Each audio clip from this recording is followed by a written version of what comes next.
Hey, what's going on, guys? Brandon here with Texas Plinking. Before we get into today's video, I want to give a massive thanks to our sponsor, which is Bullet Safe. Bullet Safe offers body armor and personal security products for law enforcement and civilian usage. They offer top quality bulletproof vests at much lower prices than traditional distributors. For example, their VP3 Level 3A vest comes in at $299.97. And for that, you get a US-made vest that can stop up to a .44 Magnum while being concealable and lightweight. It's breathable, offers you a full range of motion while being modular and upgradable. And that's just the VP3. They have a vast array of other products as well. So again, that's Bullet Safe. Massive thanks to them for sponsoring this video. Go ahead and check them out. I'll put a link in the description so you can do so. Now, without any further ado, let's go ahead and get into today's video. Hey, what's going on, guys? Brandon here with Texas Plinking, and I'm excited for this video because I'm knocking out two birds with one stone. For the longest time, I've wanted a suppressed 1911. That's one side, and I've wanted a Nighthawk forever. Well, I'm back to my bad old ways because I was on Gunbroker a week and a half ago, and I saw this bad boy right here, and I thought it was pretty underbidded, if that's the way to, yeah, underbidded. We'll go with that. It was chilling at about 1,400, but it was just sitting there with about an hour left, so I was just watching it, and then I went ahead and put my minimum bid of just over like $3 because when they were new, they were 3,800. And lo and behold, when I outbid the last person, he shot it up to about 2,925, and that's what I paid. Well, not too bad. Again, it was like, I don't know, 36 to 3,800 new, and they don't make this model anymore. This is the AAC Recon. Blacked out, but not quite black actually. It's more of like a gray. It almost looks weathered. It is used, so it has like some slight scuffs here, but that's all good by me. This is as much a display piece as something that's going to be shot a lot. A little bit of wear on the trigger, all that kind of stuff. Again, I don't really care. But it's like this weathered gray slide and frame. Looks really, really good. Suppressor height sights with a threaded barrel. So again, this thing's just made to run suppressed. Got a little Picatinny rail slot here, so I threw on my Surefire X300. The grips I love. The Nighthawk logo with that dark black moon. That is like just one of the coolest 1911 grips I've seen, just because that Nighthawk logo, dark moon, just looks sweet, man. Looks really, really sweet. So hopefully I can shoot it enough to give it justice with my shaky hands.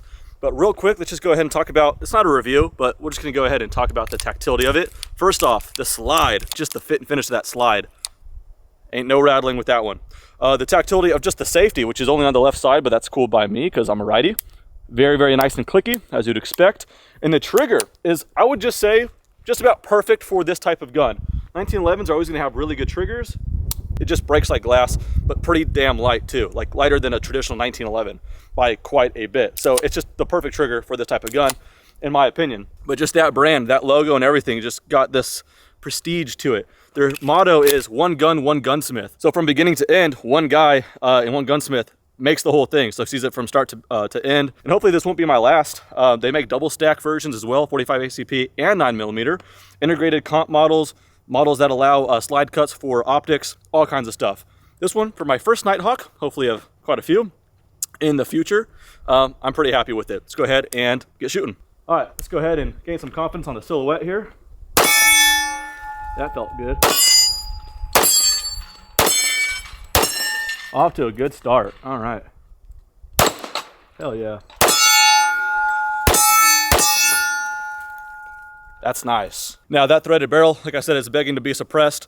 And once you suppress a 45 ACP, it's really cool because a 45 ACP is a big, fat, slow round.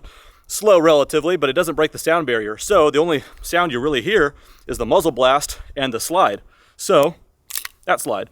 So once we suppress it, we should really only be left with a little pop and the cycle of action, little whoosh sound. That's about it. So you guys probably want me to suppress it, but we're gonna save that for another video. I'm just kidding, let's do it. This is my Rugged Obsidian 45 with the booster.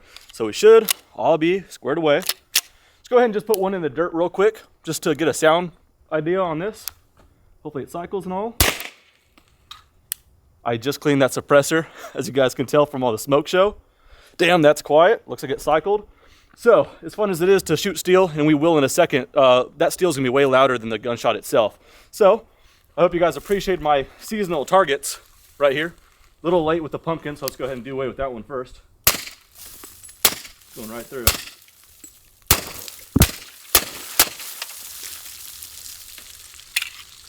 That is a smoke show. Yeah, I put a lot of oil by that booster, so it's gonna be a while before we clear that up. No hearing protection, as you guys can tell. Not saying I recommend that. Do as I say, not as I do. For the longevity, you probably want that on there. But yeah, all the sound I'm getting is that slide and just that little bit of a snap This is my rugged Obsidian 45, like I mentioned, but it's the short configuration. I have another set of baffles, and if I put that on there, it's a little unwieldy, but it's already a big 1911 with the suppressor, so let's make it even quieter. Put the extra stack on there, just cause. All right, so this little additional stack right here is what I added, so that should make it quite a bit quieter. Decent bit quieter. You guys might not be able to tell. Oh, man. All right, so I'm going to attempt to shoot some steel at about 50-ish yards, and that'll hopefully give a better idea on just how quiet this is, because there's enough delay with the slow 45 ACP. But just consider that me shooting this going into my mic and then process through editing and then through your speakers, whether suppressed or unsuppressed, it's never going to portray a loud decibel reading to you guys for obvious reasons. So it sounds different, but I don't know if it's quiet to you guys. But the fact that I don't have hearing protection on, and hopefully the fact that the steel will be, I don't know, have more of a report. Hopefully you guys can see that as well or hear that. Also, you guys might even be able to hear the, if I miss, the thump of the dirt and the brass hitting the grass. That rhymed. Nice. All right, 50-ish yards. Let's see if I can get it on. Oh, that's high. That's high, right? That's loud.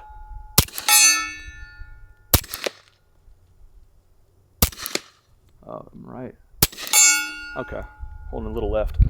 Yeah, I mean, the report of this is just like a little, I don't know how to describe it, a slight snap. It's significantly quieter than a firecracker or even a roofing like nail gun. I'm gonna try to make it hard on myself. Let's just knock it out of balance here. Oh no.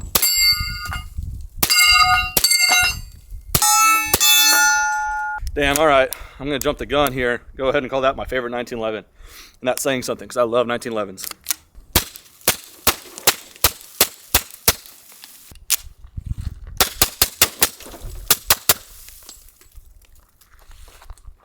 Oh, you're all gonna rip me for that one. That's my bad. Should put my eyes on, but again, don't do as I do.